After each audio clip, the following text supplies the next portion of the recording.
the Kikongo strain, meaning a breed of parasite that triggers symptoms upon detecting pronunciation specific to Kikongo.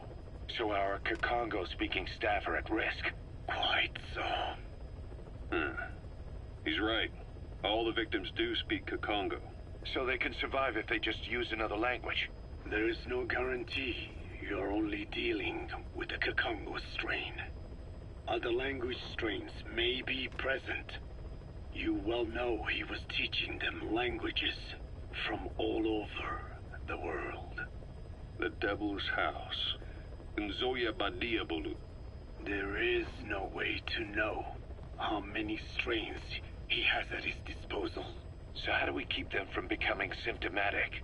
You mentioned using microbes. Use this. A type of Wolbachia. Introduced to a sample of the parasite. Wolbachia?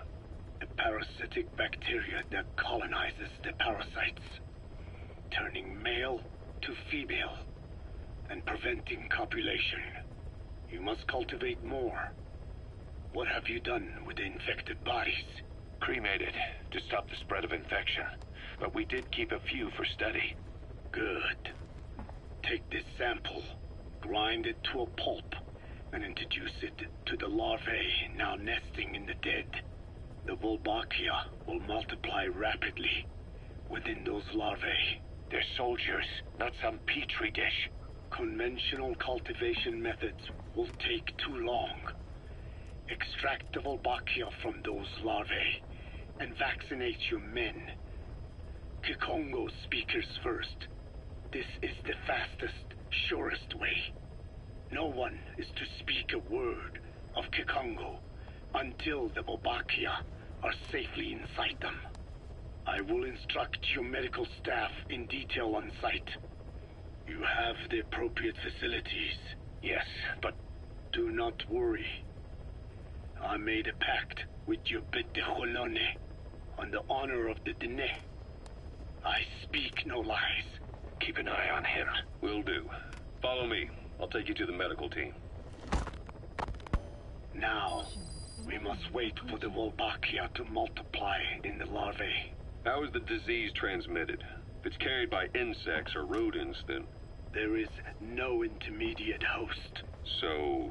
The vocal cord parasites lay their eggs in the larynx of the host. Most hatch and migrate to the lungs, but some are transported to the mouth through ciliary movement, mixing in with saliva. Saliva. Droplet transmission. Sneezing, coughing. Any food or water containing infected saliva. It would spread fast. Indeed.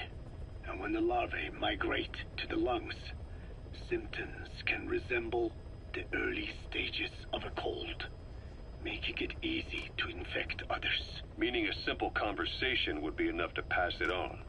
All right, so what happens after the larvae migrate to the lungs? It is as I said before. They mature by feeding on alveolar tissue. It is only then that noticeable symptoms appear in the host. And by that point, it's too late. He's infected everyone else. It's one hell of a weapon you've created. That is what Blag Anna wanted. Something that would spread easily. In truth, he's not the reason. But we will discuss that another time. The Wolbachia have multiplied. We're preparing to extract them and begin vaccinating.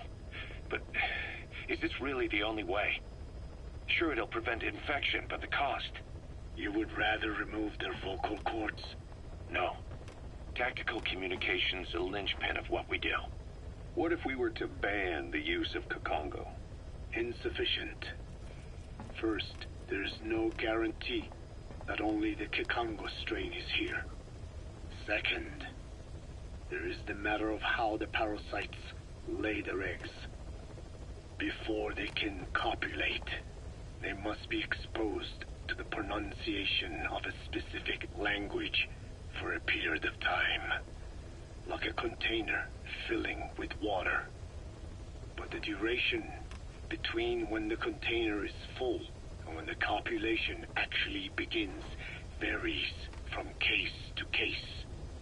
In other words, even if the infected stop speaking as a countermeasure, it may already be too late.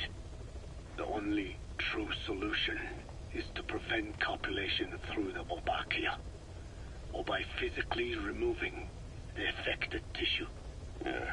Do any antiparasitics work? It sounds as though you have already tried. Yeah. We tried every one there is, and nothing. I have yet to find a medicine that can remove the parasites. At best, it temporarily covers their ears. Why is that? Because the parasites are companions to us. To remove them inevitably harms the host. Companions? More than you think. And this is why the human immune system cannot eliminate them. We've inoculated the staff with Wolbachia to keep them from becoming symptomatic. That should also contain the infection. How did this happen in the first place? It has to have been a Cypher spy within our ranks. If this is so, then why the Kakongo strain? If their intent was to wipe you out. Skullface said the remaining English parasite was close to the boss. If this latest strain was his doing, he wouldn't have tipped his hand. It is possible someone brought eggs onto the base without knowing. Stuck to their shoes, clothing. Well, that makes the most sense to me. And where did the eggs come from? You mentioned that your boss visited Nzoya Badiopulu. Sure, but his gear's disinfected immediately upon return. Then he was not the carrier. And not just the boss. All staff dispatched to high-risk regions were quarantined on the flight back. When the symptoms first appeared, we checked and disinfected all equipment used up to that point. Any and all prisoners, soldiers, materials, and animals extracted during missions were also quarantined. So, that just leaves... I have seen children around here. Where are they from? All over. Some were being held hostage at a mine. Then there were the troublemakers at Bwala Yamasa. Bwala Yamasa? Yeah. Their clothes, their things. Did you burn them? They're just kids. We couldn't. And besides, not one of them's shown symptoms.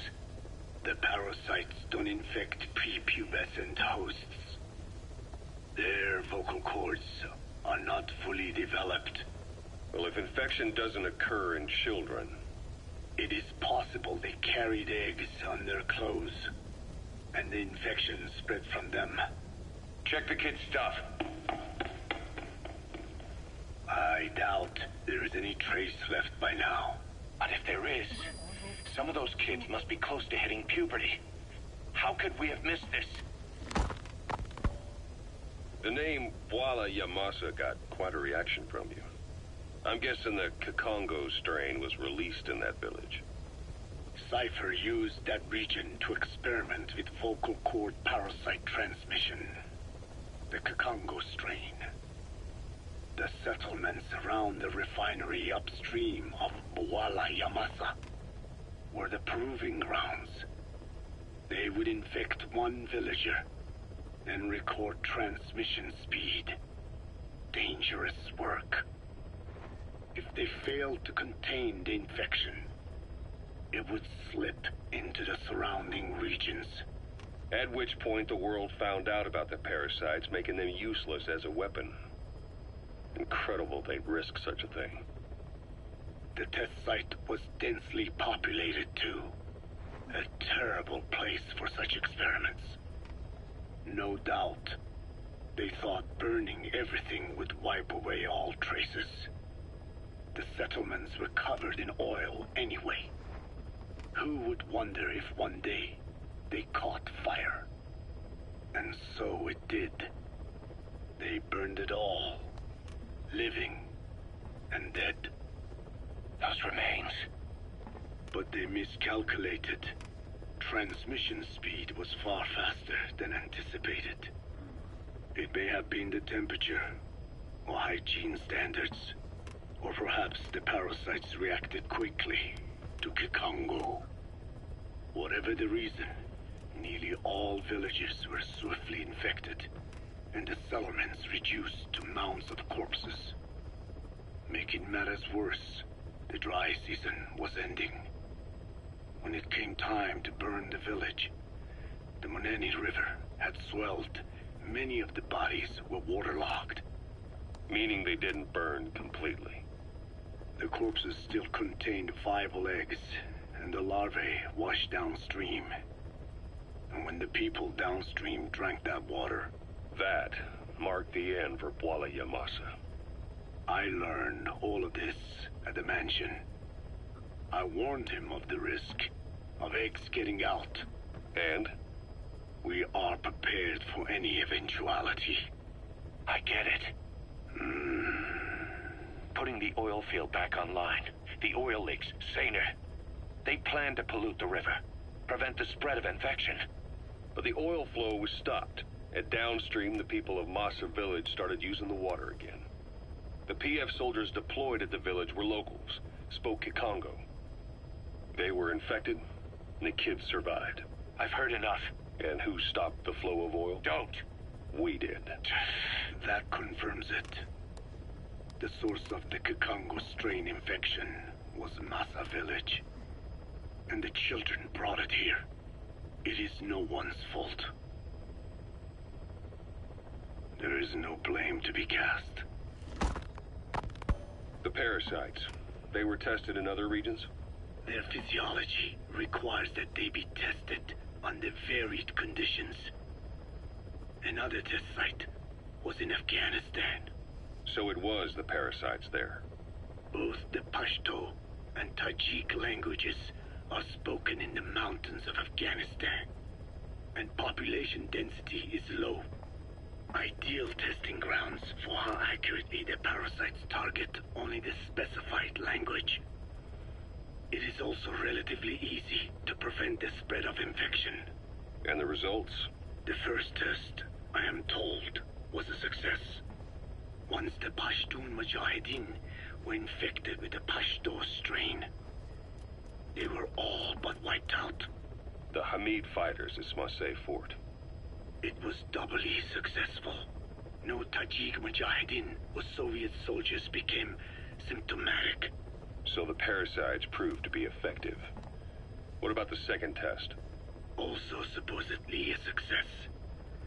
A Pashtun village was the target. However, the original aim was to obtain samples of the infected. In this, they failed.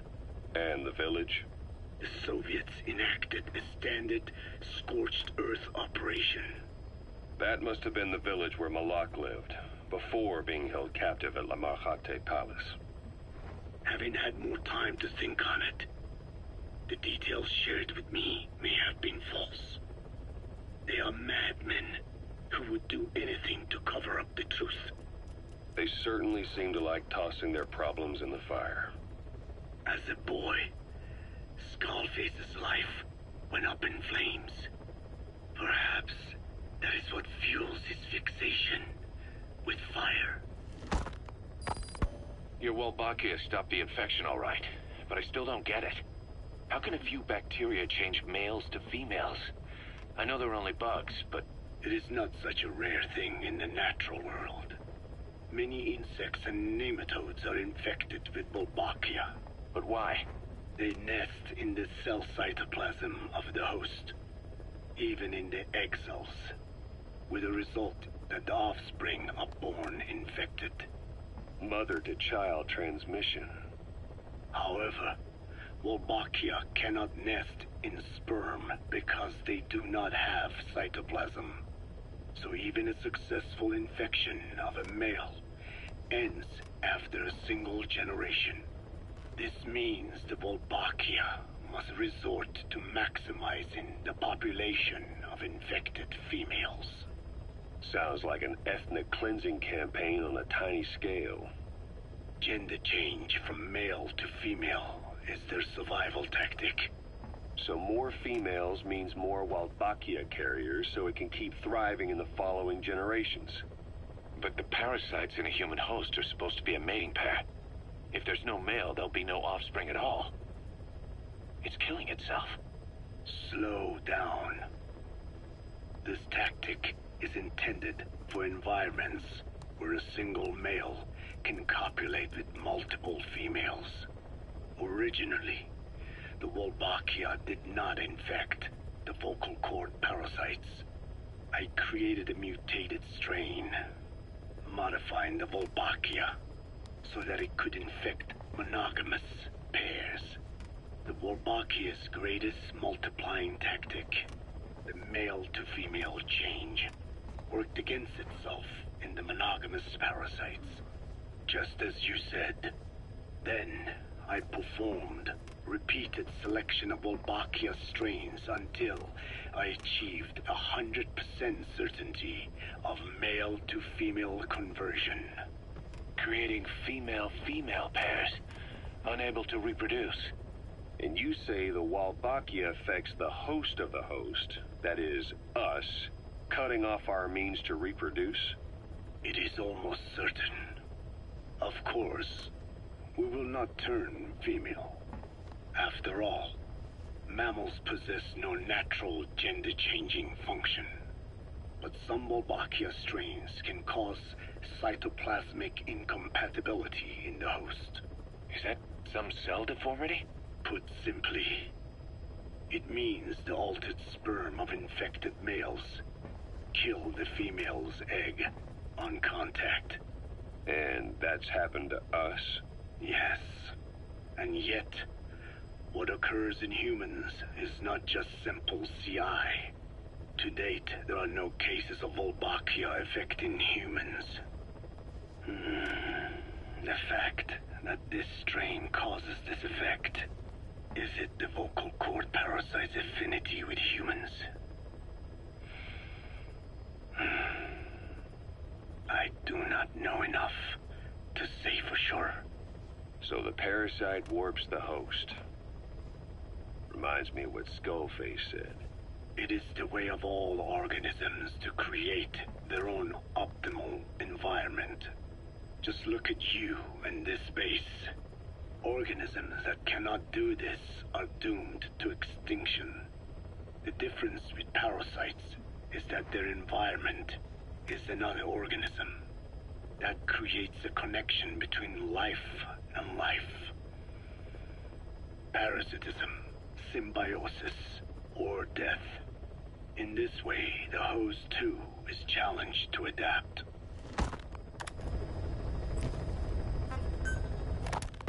About this OKB-0 Emmerich was talking about. Its location and features match the citadel in the mountains northeast of the Soviet base camp. Built during the time of Alexander the Great, it was left in ruins following one of Genghis Khan's campaigns. Its occupants changed time and again due to war, and it was expanded on more than one occasion. Ultimately, it fell into the hands of the Soviet philosophers. The Soviet army was using it as the headquarters of its Afghan invasion force. But it would seem that Skullface's connection with the philosophers gave him license to develop Sahelanthropus there. And that's what Emmerich was doing at the place, before he got the axe. But OKB is a designation the Soviets use for weapon design bureaus. There's no way they'd have one of those in Afghanistan. And, in principle, the numbers that follow OKB are always integers above 1. There is no 0. Perhaps this was a secret facility of the Soviet and Chinese philosophers dating back prior to World War II. Though it's more likely Skullface just picked a fake name that more or less fit the Soviets' pattern. He doesn't go there often, but he sure as hell won't miss this. They use the heliport on top of the tower for his visits. Start by heading for the heliport. Then wait for your chance to make contact with Skullface. It seems Sahelanthropus's armor is made from depleted uranium. That offers some serious protection. The U.S. military is planning on using it for its main battle tanks, too. Maybe that's where Emmerich got the technology. Uranium. They're using nuclear fuel for armor now? No. What they use for nuclear fuel is uranium-235, which is extracted from natural uranium. Depleted uranium is a byproduct of that process. Sort of like the leftovers, I guess. The garbage. Uranium-235 makes up 0.72% of natural uranium, whereas depleted uranium contains only 0.2%. What are the benefits of using it for armor? It's a pretty short list. Uranium's a heavy metal, like lead, meaning it can hold a greater amount of kinetic energy. But it also boasts a hardness closer to tungsten. That makes it an ideal material to use for, say, armor-piercing ammunition penetrators. But it's not the best choice for armor. Its volume is less than that of ceramics, but for an equal weight, you could end up with less protection. So why use it then? According to Emmerich, it came down to him being unable to source ceramics technology from a manufacturer. Plus, given that it's an upright walking vehicle, he wanted to reduce the bulk of certain areas. Despite all that, depleted uranium still makes for some tough armor, and Emmerich says it's been proven in live fire tests. It stops most Soviet tank shells.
Code Talker, what are the metallic archaea?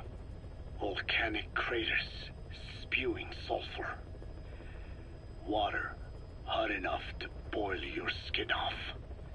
Ocean depths of 800 plus atmospheres.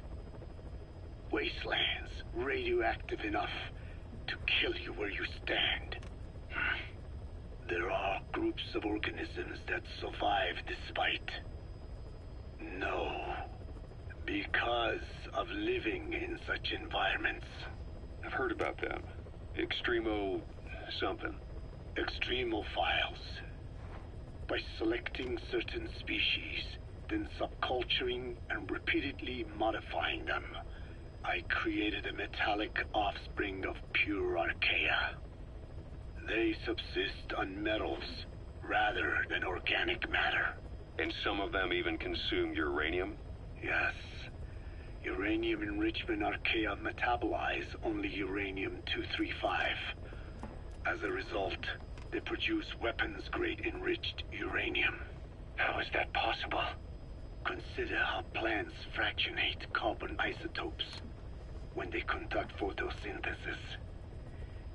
Nature possesses abilities beyond our imagination. So it was archaea that brought down your chopper? Corrosive archaea, yes. They oxidize metals, feeding off the energy in the electrons they receive. What became of the wreckage? We had the R&D team retrieve samples for study in airtight plastic containers, of course. Prudent. We shall extract archaea from it in good time. They should help you fight back against Black Anna. Any chance we could start now? It doesn't have to be a lot. I might just have another use for them. If it's only a small amount you need. That's fine. I'll get the R&D team to assist. Let's go. South Africa was previously suspected of developing nuclear weapons. It already had a conspicuous presence at the UN because of apartheid and its armed expansionism.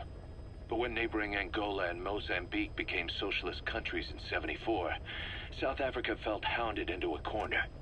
So it accelerated its nuclear program to protect itself. 3 years later, the Soviets discovered a test facility, and 2 years after that, An American satellite observed a flash in the southern Indian Ocean. It said this was South Africa conducting a nuclear test with the help of a certain ally. Skullface used the situation in South Africa to get this ally to lend a hand. They both wanted nukes, so it was a mutually beneficial relationship. On the surface, anyway. I figure South Africa started getting serious about nuclear weapons production in '75. In '74, the government was still able to get by with bluffing that it had a nuclear arsenal.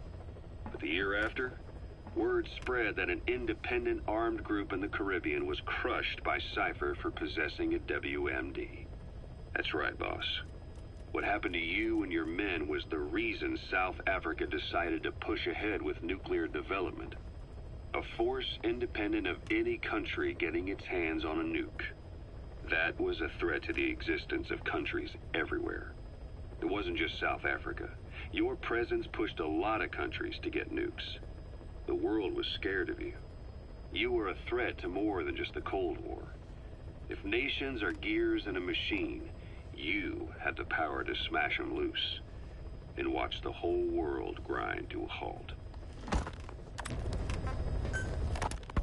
Emmerich uses externally powered legs of his own design.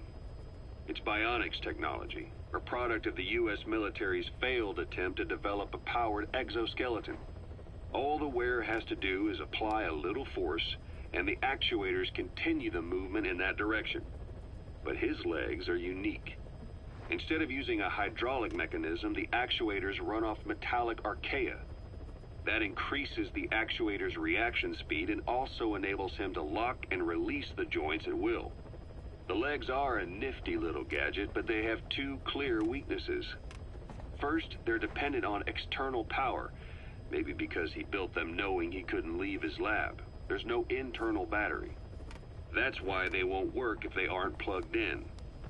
Second, and this is more than just a weakness, the legs are directly connected to his bones. Could be to minimize signal loss and the order's output to the legs and the drive response from them. Either way, Emmerich has used bolts to attach load-bearing parts directly to his femurs, probably by mimicking surgical treatment for compound fractures and the like. But the end result is those legs and his body are fused together, and that appears to be how he's able to move them so precisely. But that also means that any shock to the legs would be delivered right to his bones by way of those bolts. The same is true if he encounters the corrosive metallic archaea. If the corrosive archaea ate into the exposed bolts, they'd reach the endoskeleton parts and eat through them too in the blink of an eye. The doctor's bones are full of holes to accommodate all the bolts. They're like sponges. If he were to lose the reinforcing parts, even the tiniest bit of force or weight would snap his bones. So when I dangled those corrosive metallic archaea in front of him, he realized straight away what would happen. Life wouldn't be worth living if he lost those legs of his. I'd bet that is what the doctor fears the most.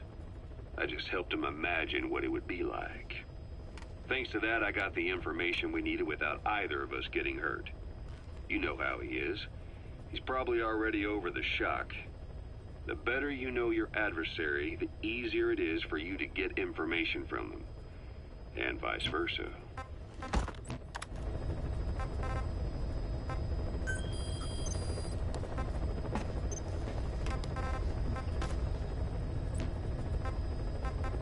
Please select a mission.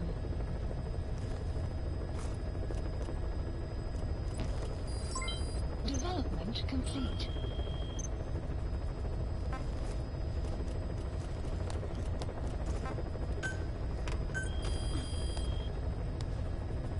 Please specify a project.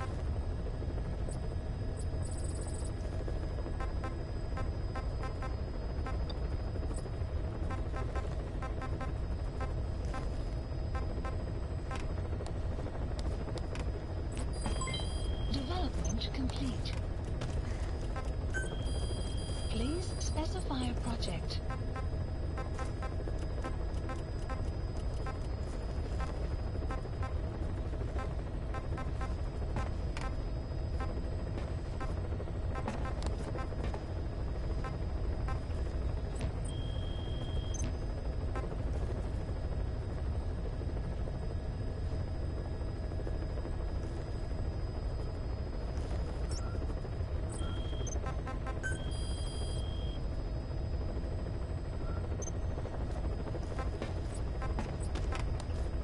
Caution, rain approaching.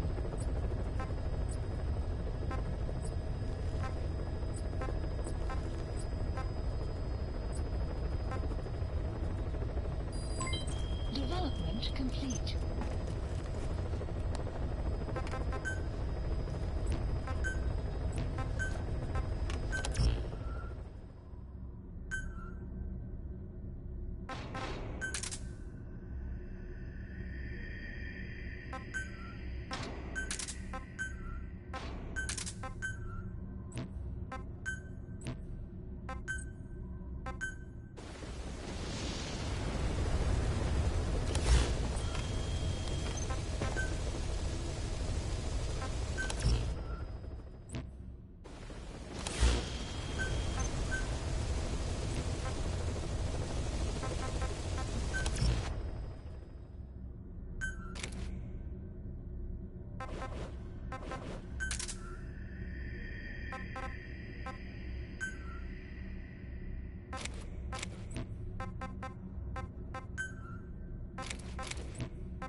Development complete.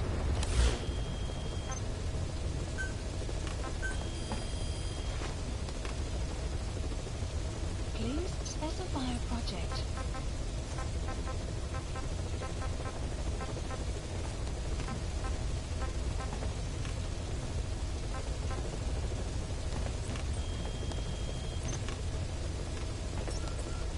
Please select a mission.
is talking about is north of the Soviet base. That's where Skullface is keeping Sahelanthropus before setting it loose in Afghanistan. There's a good chance he's got nukes, too.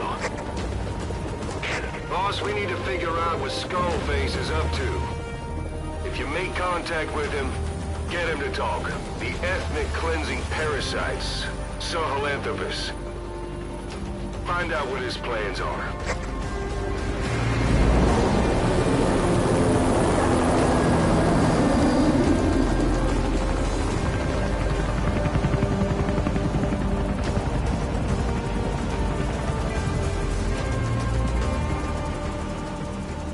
All we know is that Skullface's plans are on the verge of fruition. We need to stop him while we still can.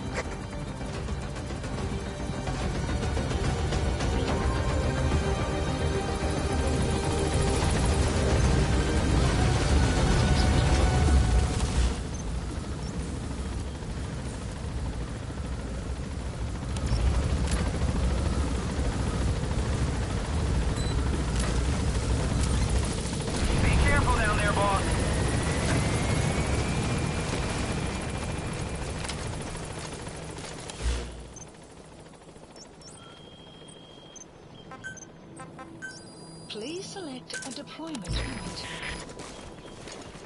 Soviet soldiers in that area are all dead. Apparently XOF unleashed the Russian parasite strain. To isolate the facility, they first spread reports of a chemical weapon leak. The infection won't spread into the surrounding regions. Still, I think they just exterminate the men who worked with them all this time. Skullface must be making his final play.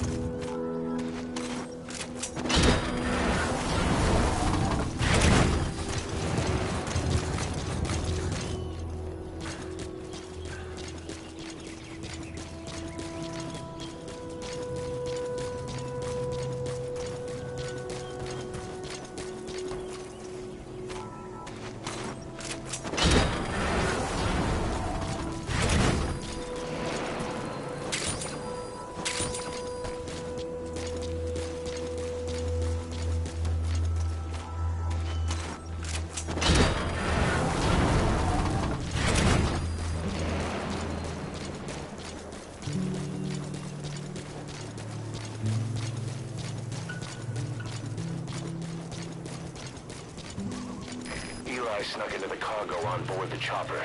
His idea of an escape attempt? Who can say? We'll think of how to deal with him later. Snake, do you read me? I know more than anyone about OKB-0 and Sahelanthropus. Boss, I've made up my mind.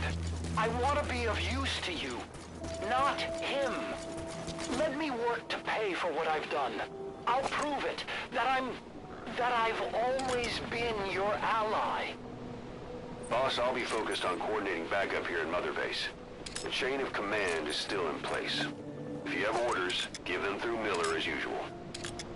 Skullface is in OKB-0. Start by making contact with him. The facility itself is under the control of XOF, Cypher's strike force. We have no hard data on their force strength, so your judgment in the field will be key. Boss, we're finally here. Find Skullface, and take everything from him.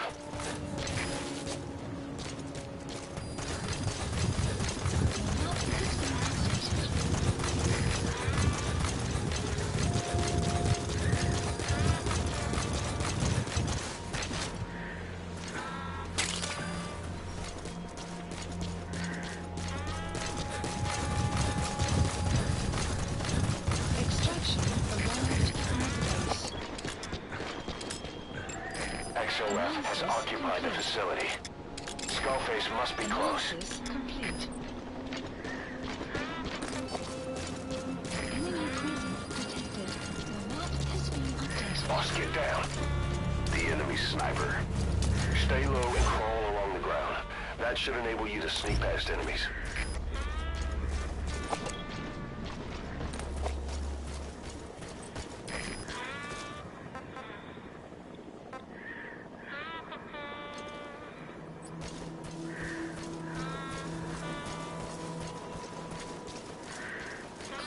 Analysis approaching.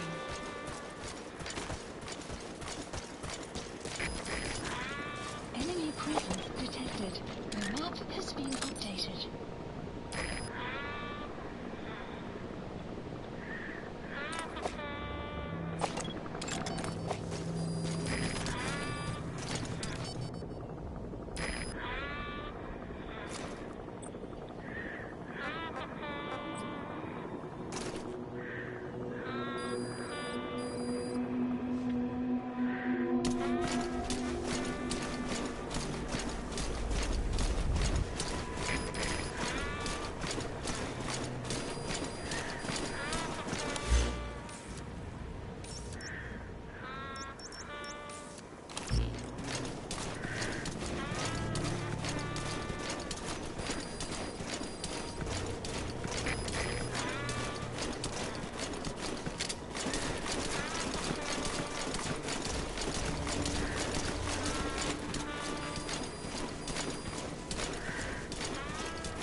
Analysis complete.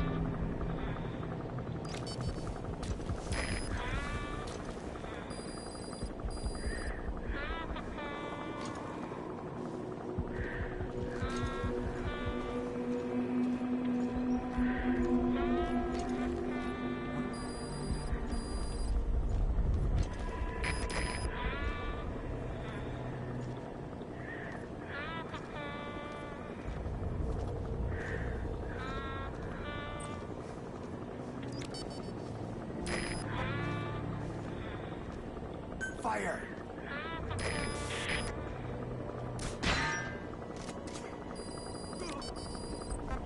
Fire!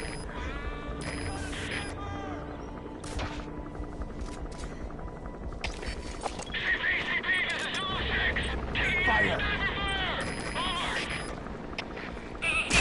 Understood! Find the enemy sniper and take Fire. him out! Out!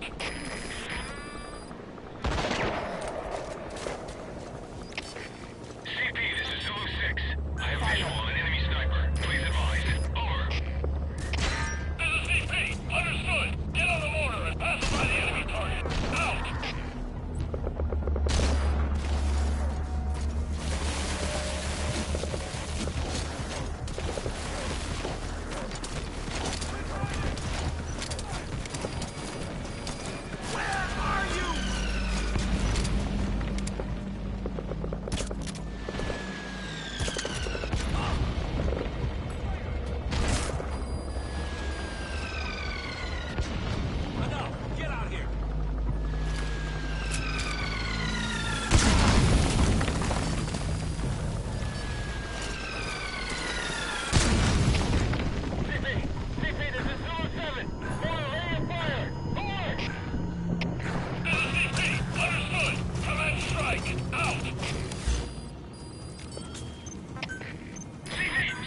Please select a deployment point. No sign of the enemy.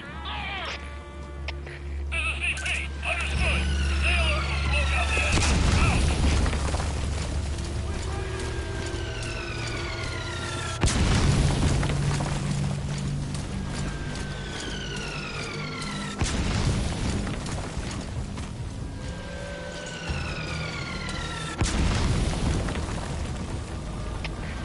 CP, this is Delta 1. We finished our search of the area. Couldn't find anyone. Over. This is CP. Understood. Stay on the alert. Out.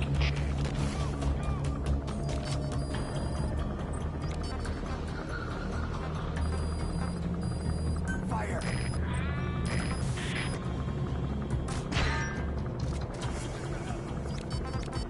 Fire!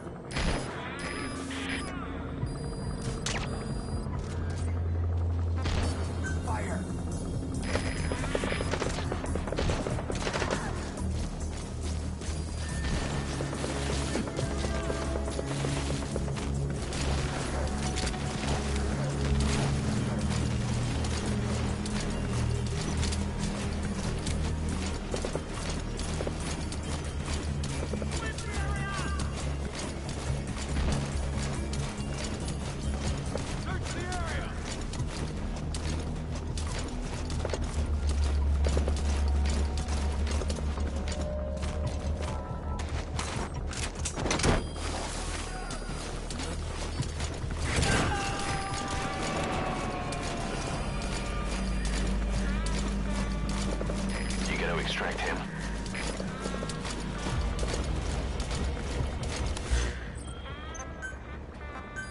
Please select a deployment point.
gates to go.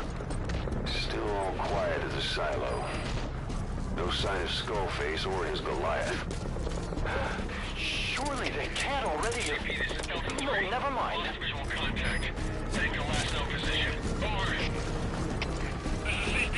Understood. Keep your eyes peeled for any movement. Out.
Roger that.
A deployment point.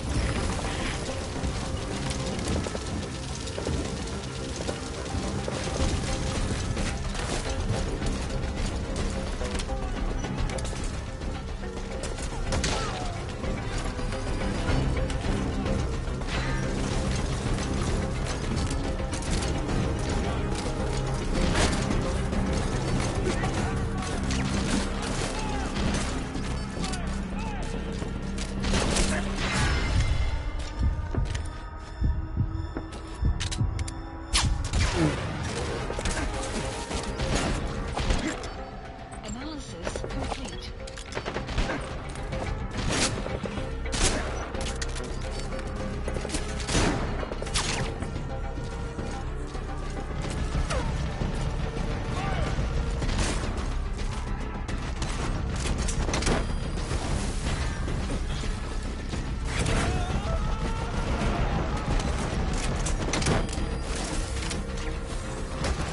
You gotta extract him.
Close to us.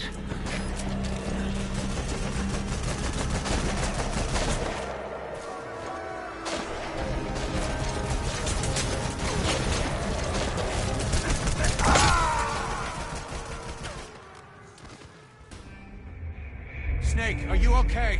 Snake!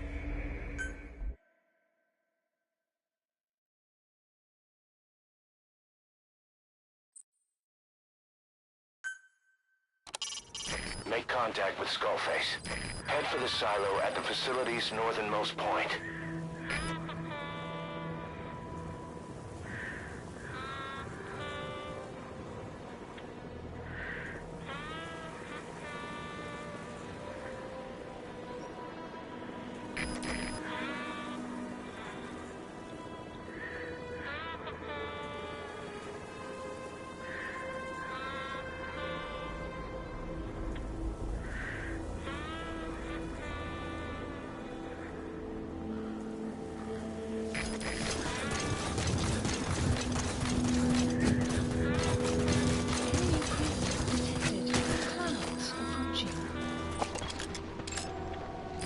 XOF has occupied the facility. Skullface must be close.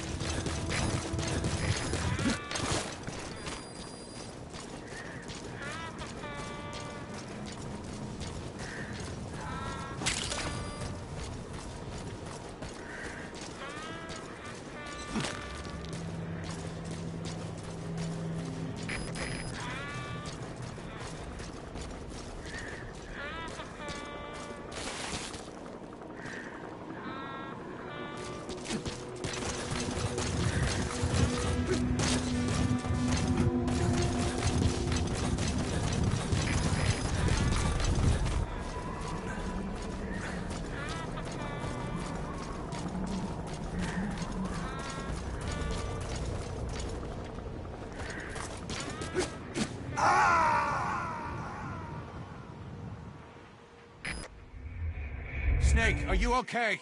Snake!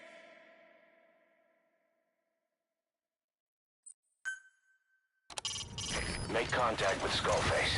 Head for the silo at the facility's northernmost point.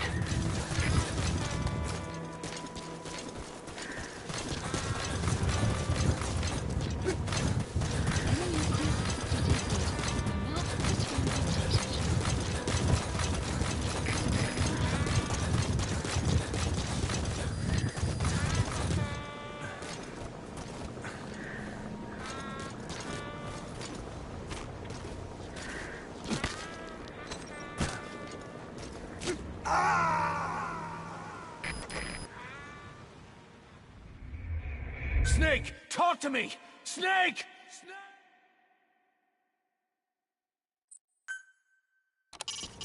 Make contact with Skullface. Head for the silo at the facility's northernmost point.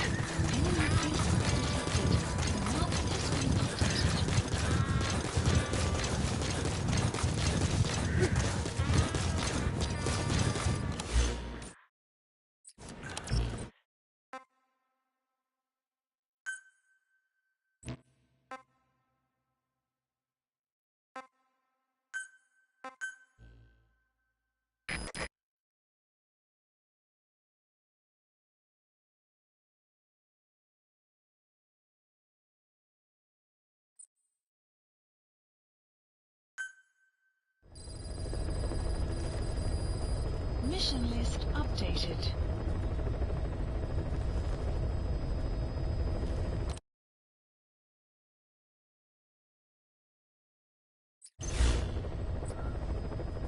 Please select a mission.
Isolate the facility. They first spread reports of a chemical weapon leak.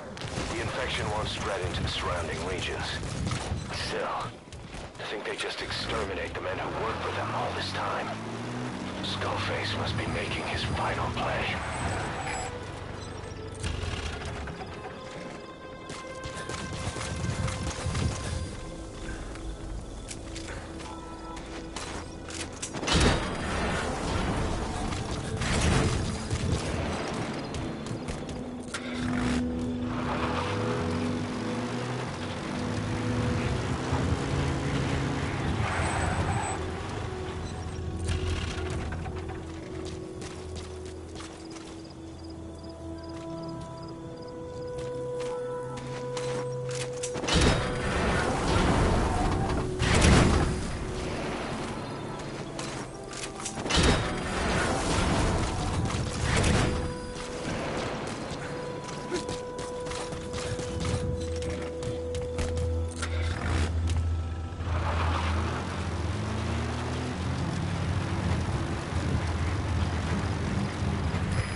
Snuck into the cargo on board the chopper. His idea of an escape attempt? Who could say? We'll think of how to deal with him later. Snake, do you read me? I know more than anyone about OKB-0 and Sahelanthropus. Boss, I've made up my mind. I want to be of use to you, not him. Let me work to pay for what I've done. I'll prove it, that I've always been your ally. Boss, I'll be focused on coordinating backup here at Mother Base. The chain of command is still in place. If you have orders, give them through Miller as usual. XOF has occupied the facility. Skullface must be close.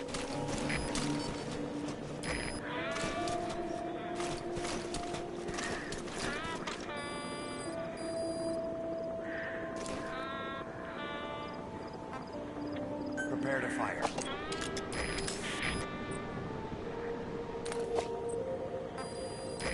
Fire.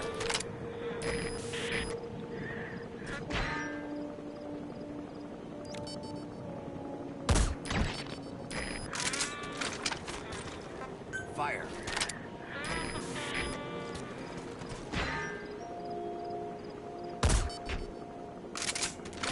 Fire.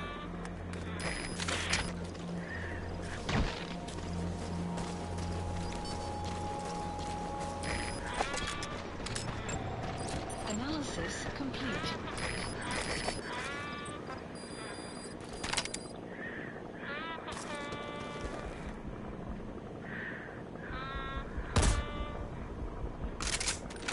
Fire.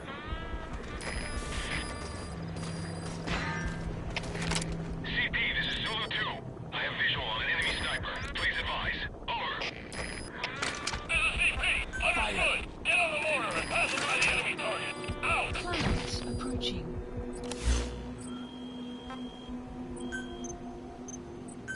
Please select a deployment point.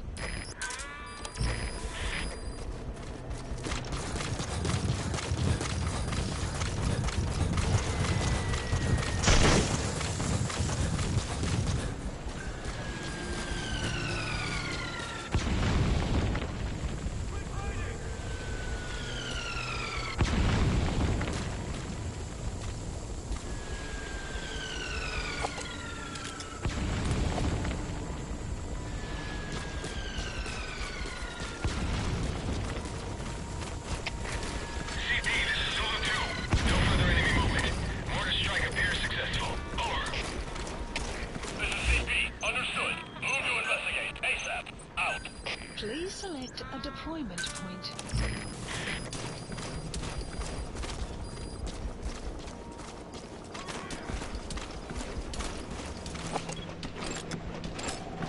Analysis complete.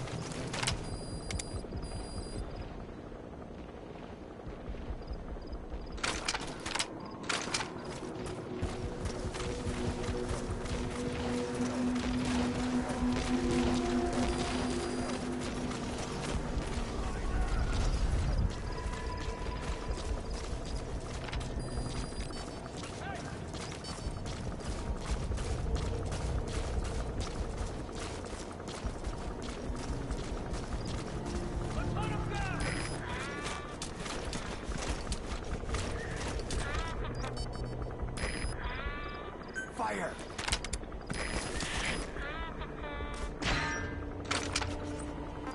Fire.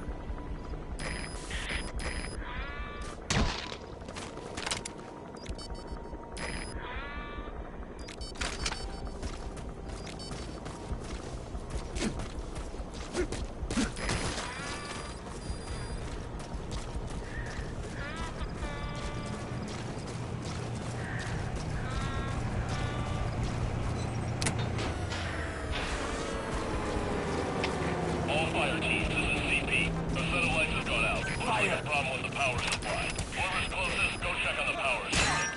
Damn it.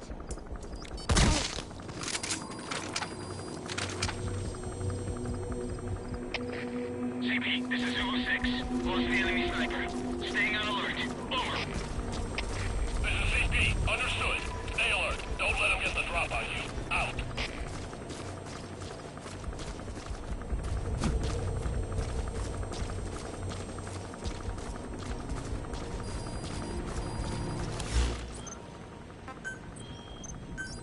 Please select a deployment point.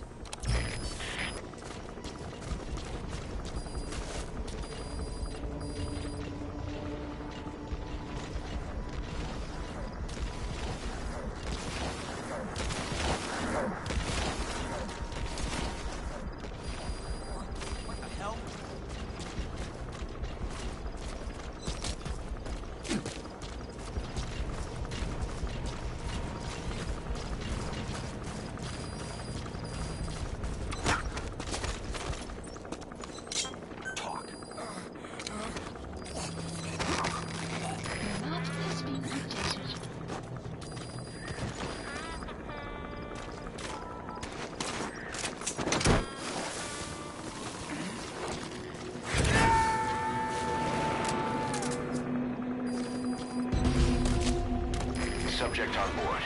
Leave the rest to us.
Gates to go.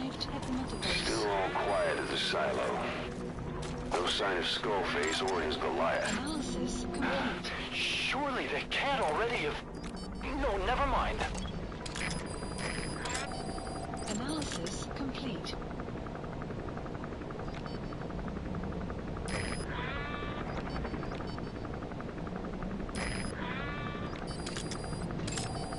Analysis complete.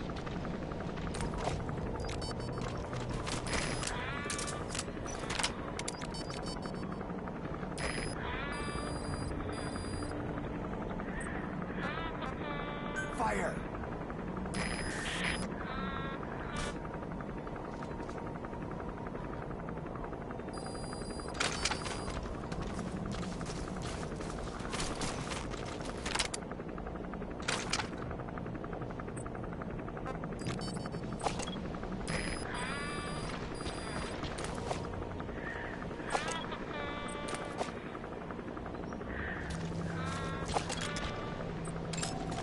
Analysis complete.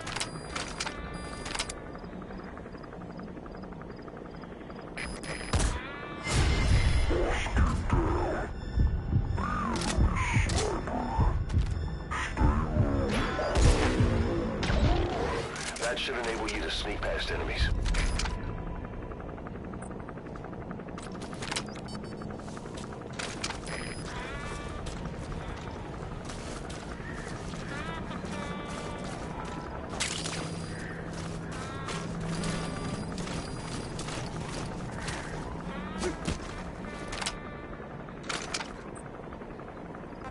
Prepare to fire. Fire!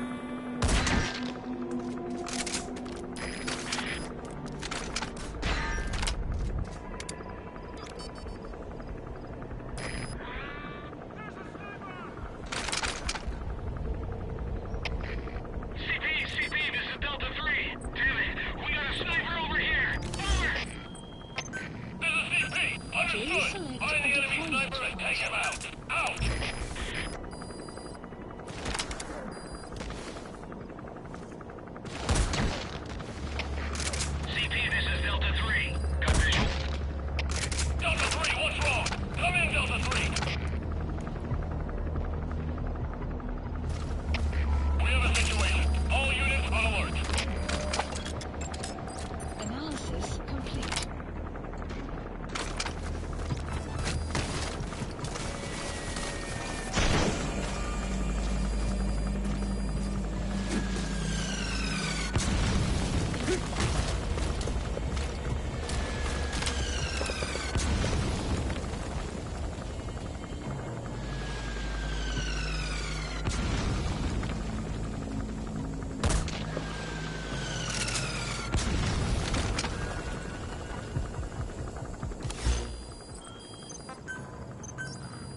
Select a deployment point.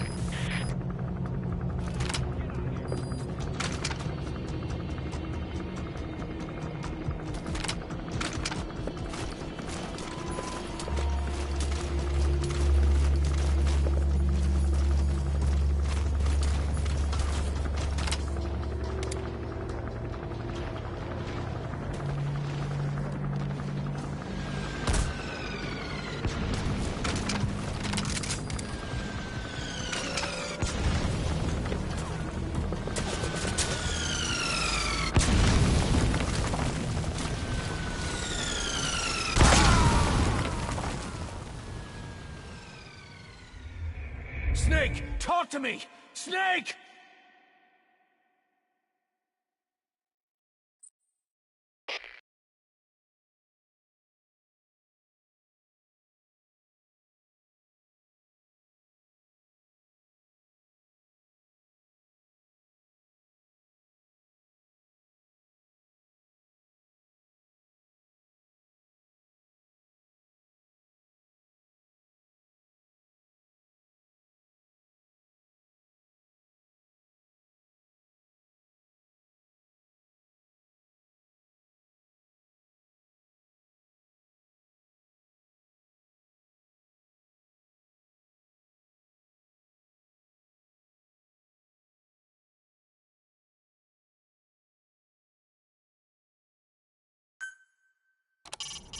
Make contact with Skullface. Head for the silo at the facility's northernmost point.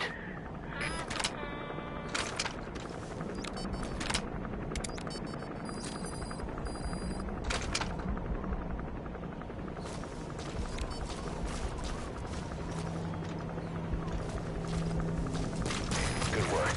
2 more gates to go. Still all quiet at the silo. No sign of Skullface or his Goliath. Surely they can't already have... No, never mind.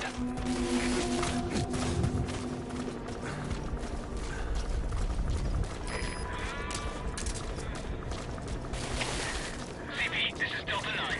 Arrived on scene. Starting a check of the area. Over. CP, understood. Check your surroundings.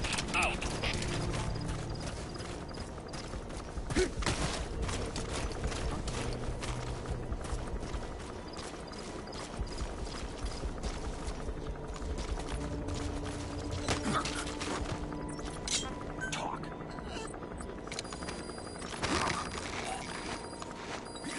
The map has been updated.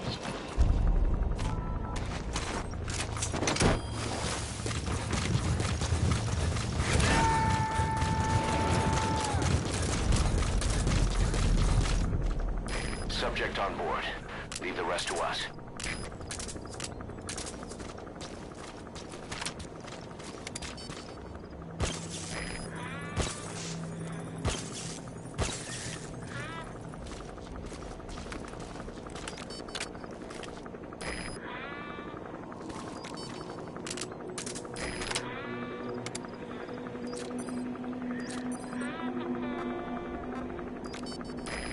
Fire!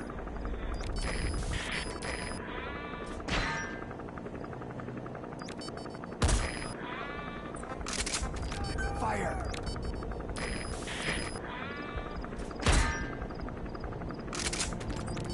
Take aim.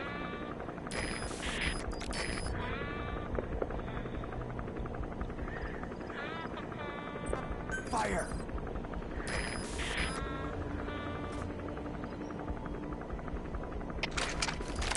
CP, this is Zulu 1. We got an enemy sniper. Fire! This is CP. Understood. Take defensive position and locate the sniper. Out.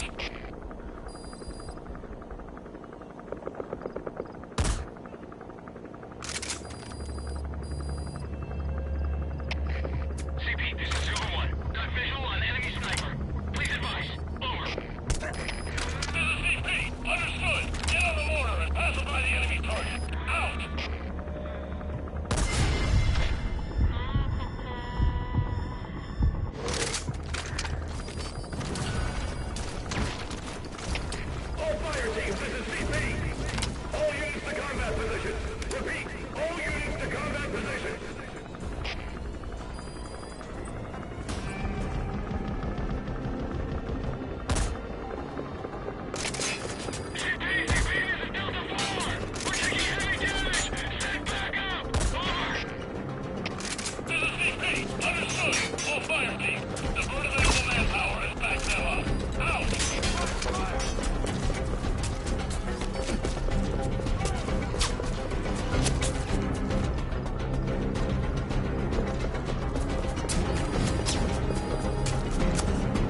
XOF has occupied the facility.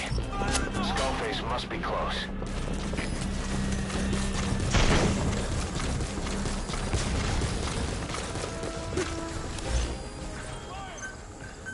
Please select a drop point.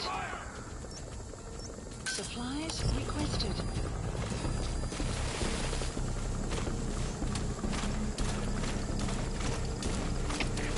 CP, this is Delta 1. Lost visual contact.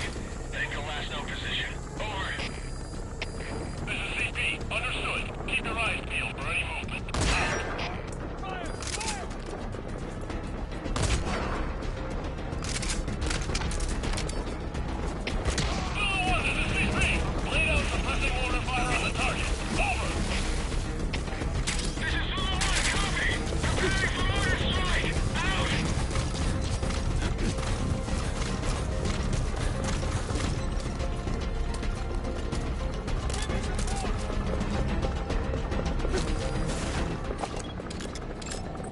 Analysis complete. Prepare to fire.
select a deployment. CP, this is Delta 3. Under heavy fire. Send reinforcements.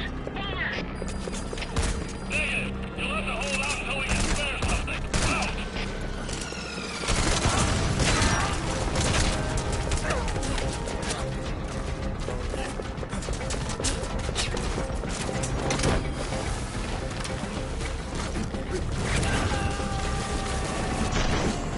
Extraction failed.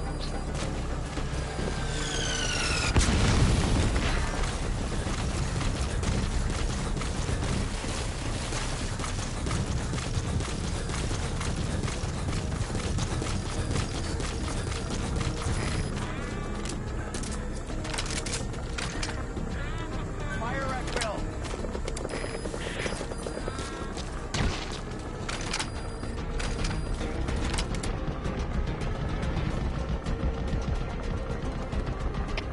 Zulu 1, this is CP.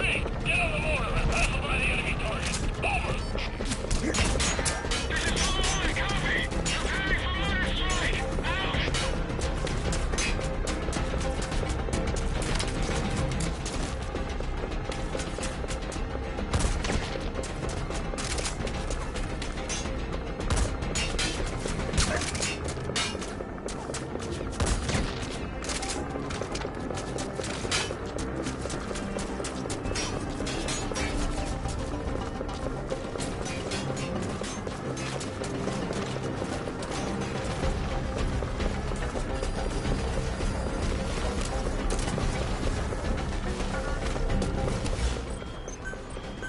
Please select a drop point. Supplies requested.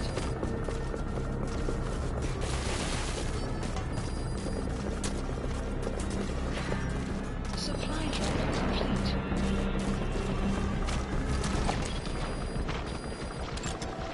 Analysis. Zulu 1, this is CP. Lay down suppressing mortar fire on the target. Over. This is Zulu 1, copy. Preparing for mortar strike. Out.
Boss, come in. Boss?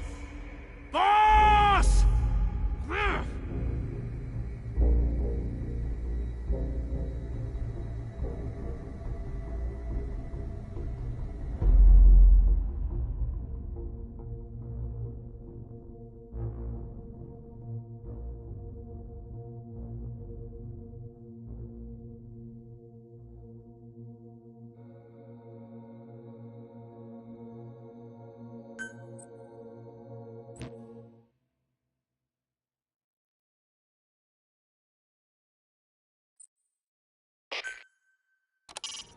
Make contact with Skullface.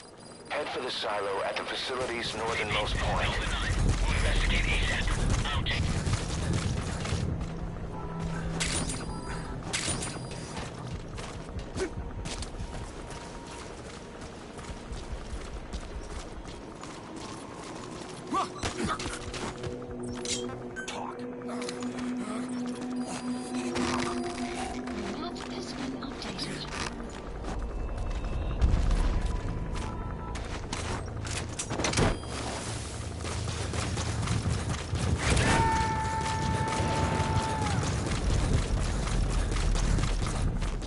Subject on board.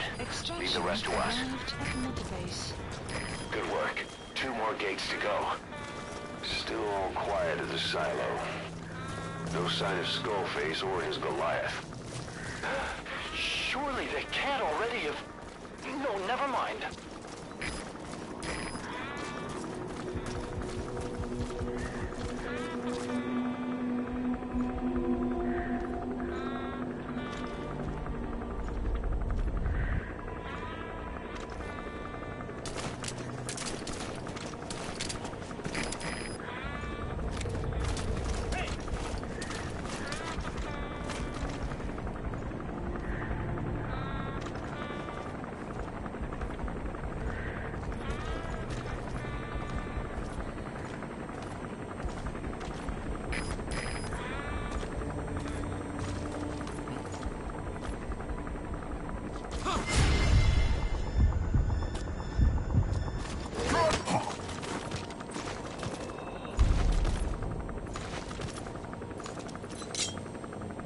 Spit it out.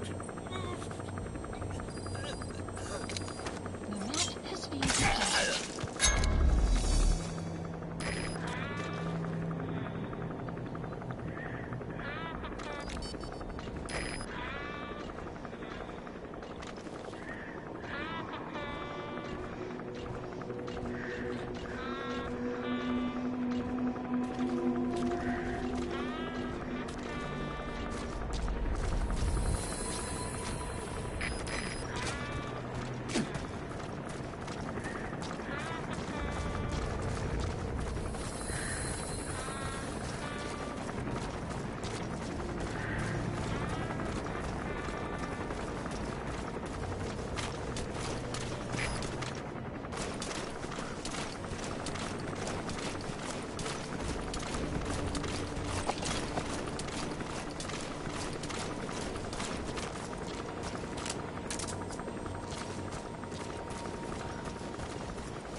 XOF has occupied the facility.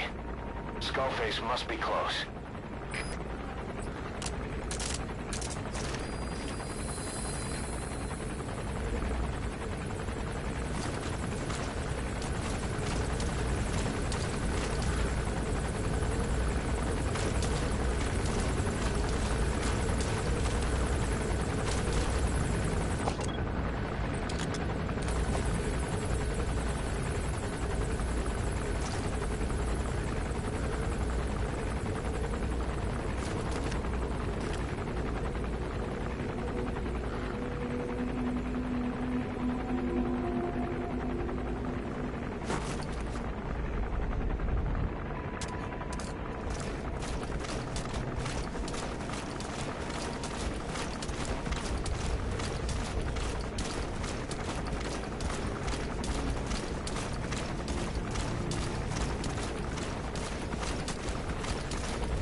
through the second gate.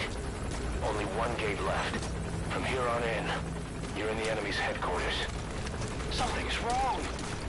But it has to be here.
Roger that.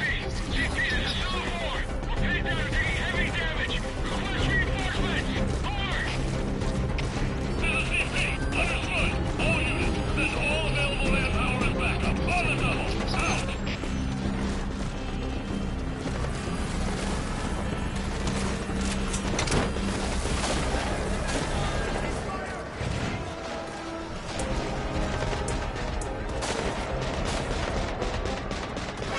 Subject on board.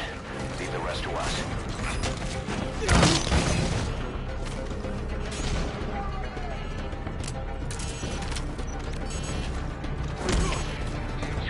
CP, this is Zulu 6. We're under attack. Heavy casualties. Send backup. Over. To the CP. Understood. Attention all units. All available manpower to backup. Repeat. Send backup now. Out.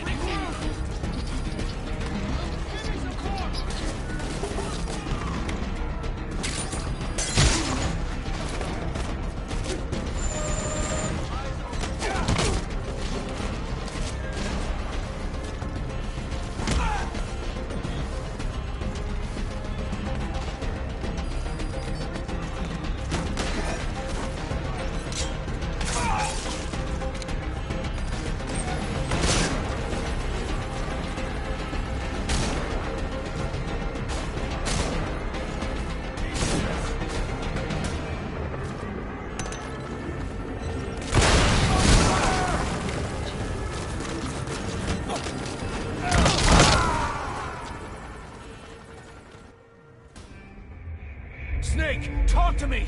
Snake! Snake!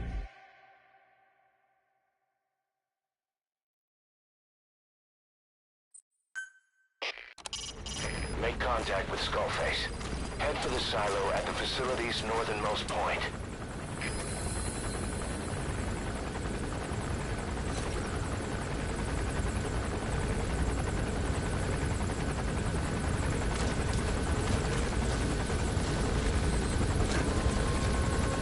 Alright, you're through the second gate. Only one gate left. From here on in, you're in the enemy's headquarters. Something's wrong. But it has to be here.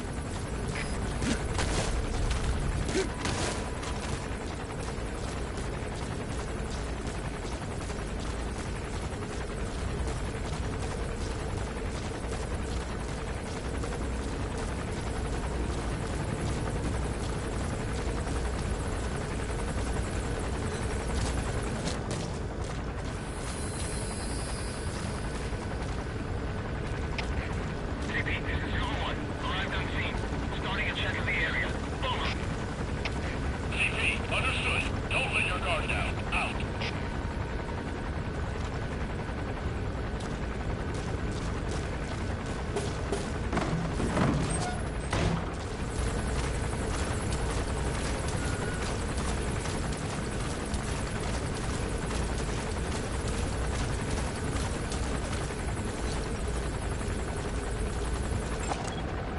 XOF has occupied the facility. Skullface must be close. Sure.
ride has arrived.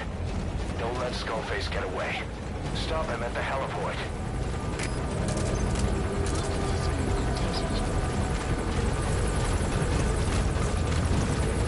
Boss, can you see the heliport? Skullface is right there. Make contact with him and make him talk. We have to stop him before his plan is set in motion. The Sahelanthropus is somewhere inside there. First of all, make contact.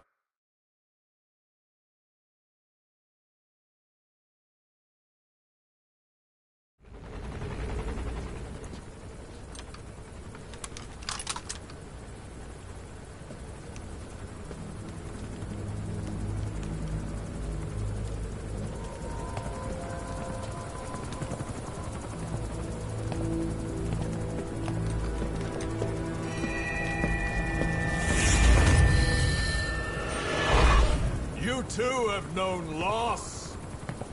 And that loss torments you still.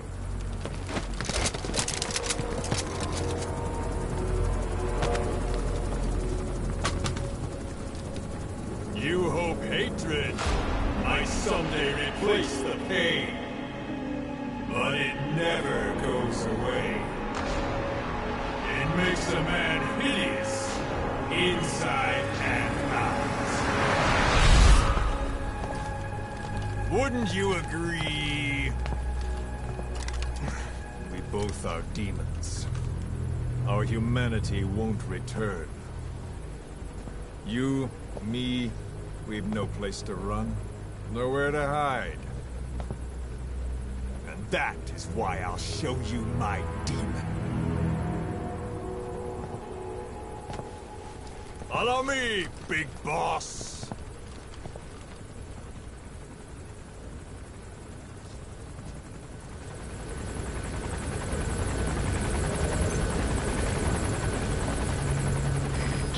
With him for now.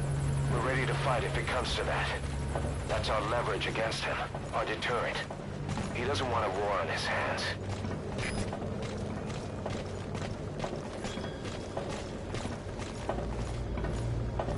Whatever the Navajo told you, it's just one possible solution derived by Cypher.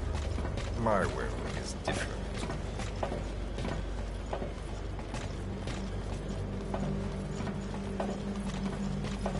I've known you since your time at Langley. I've long been the other side of your coin. 1964, Soviet territory. Fox's first mission. Any mess you made, I was there to clean up. You completed your task, and admirably. The information you returned was far more than enough to fill our pockets. With it, our futures became, more or less, set in stone.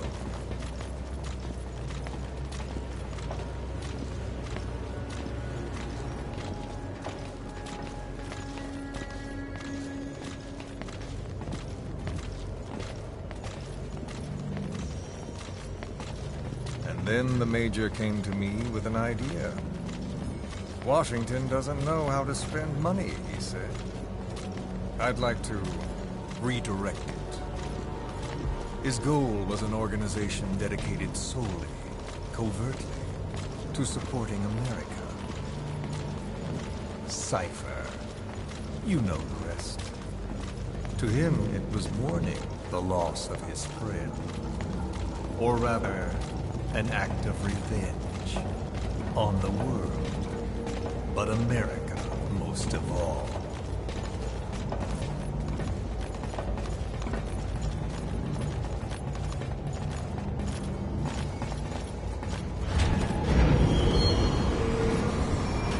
America is a country of liberty, a meeting of immigrants. Instead of simply assimilating, its citizens live alongside others. Their roots are very diverse. America's never been made up of just one group.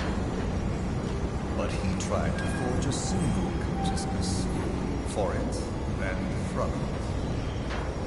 The idea that every citizen would use free will to unite behind their country. Unilateralism like that can't be entrusted to any one individual.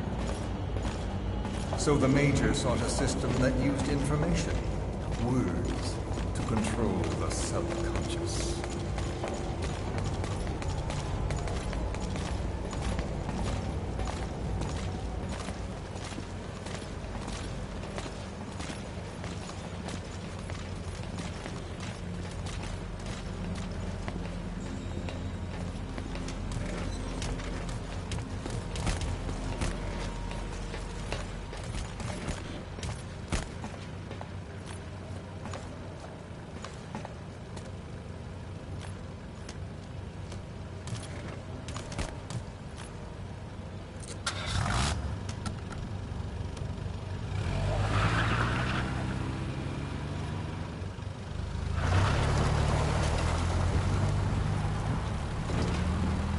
To unite America and the entire world.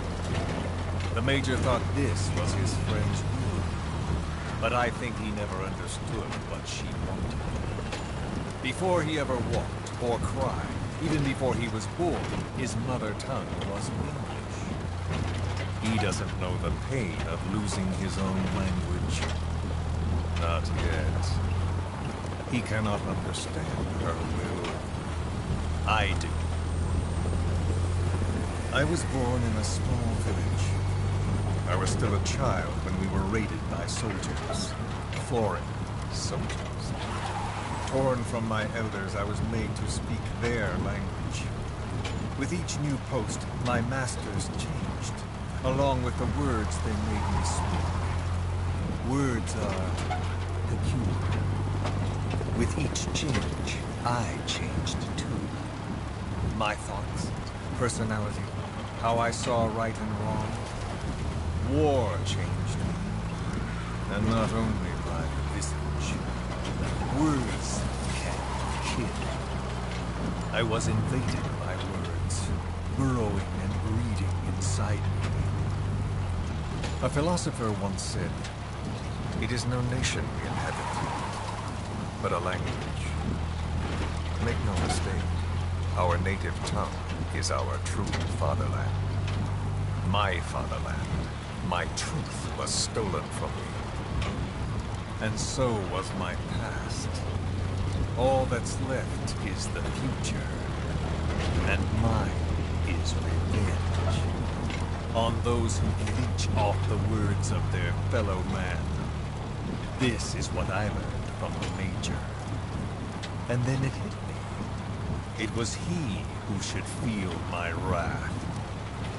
He and the code he chose as basis for control. Language codes, information codes, beamed all around us, genetic codes spanning history. By controlling the codes, Cypher Zero intends to unify the world. Codes implanted into our heads, sucking our minds dry as it spreads from one host to the next. A parasite upon this earth, that is what Zero is. As one born into this world, he's afflicted. I hold him responsible for killing my freedom. Killing all traces of my past. Killing any promise of a future. We are all but dead men forced to walk upon this earth. A world reduced to zero. Cypher plans to use its codes to control the world. They think they can. And the mother tongue of all those codes is English. The word became flesh. The final parasite. It knows English. An English strain of the vocal parasite. I will exterminate the English language. With this, I'll rid the world of infestation. All men will breathe free again, reclaim their past, present, and future. This is no ethnic cleanser. It is a liberator. To free the world from Zero. Let the world be. Sans lingua franca, the world will be torn asunder. And then it shall be free. People will suffer, of course. A phantom pain. The world will need a new common tongue. A language of nukes. And my metal ears shall be the thread by which all countries are bound together. In equality. No words will be needed. Every man will be forced to recognize his neighbor. People will swallow their pain. They will link lost hands. The world will become one. This war is peace.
When the world witnesses Sahelanthropus, the hands of the Doomsday Clock will roll on, regardless of Zero.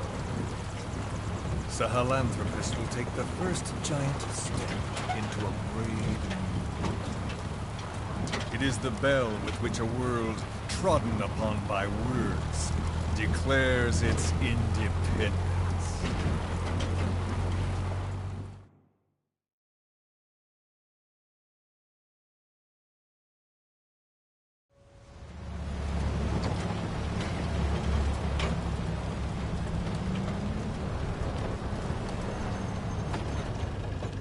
We are here.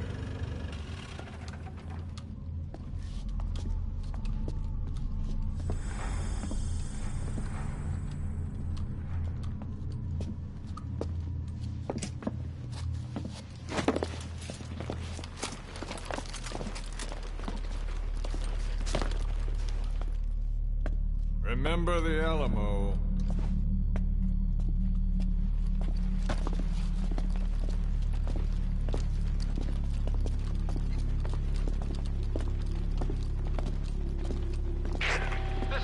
On station to provide cover. Get us a line of fire. Roger that.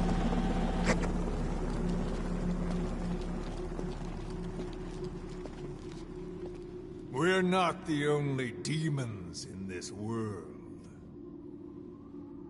Like you, vengeance is all he has. It's man's thirst for revenge that drives the times.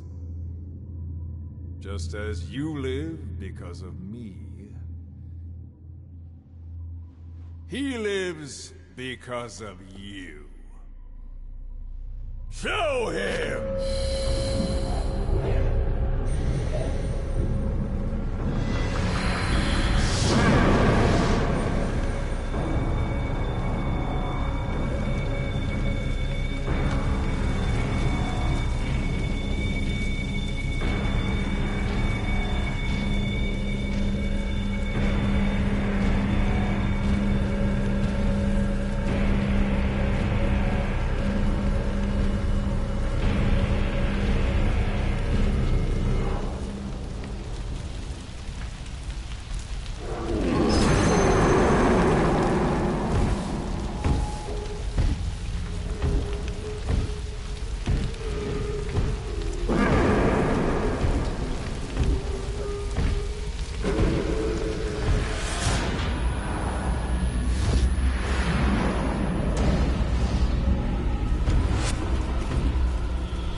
Wait!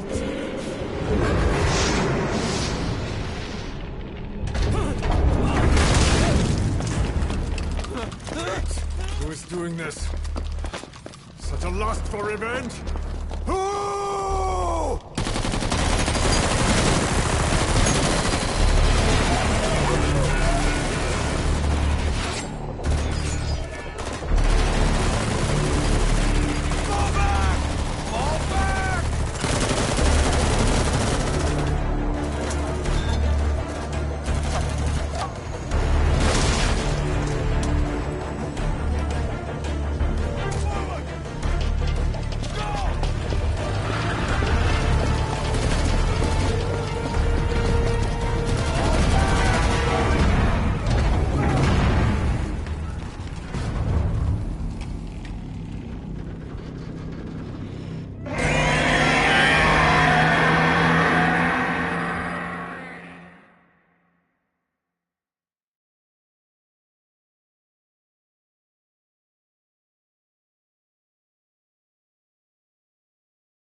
Mission list updated.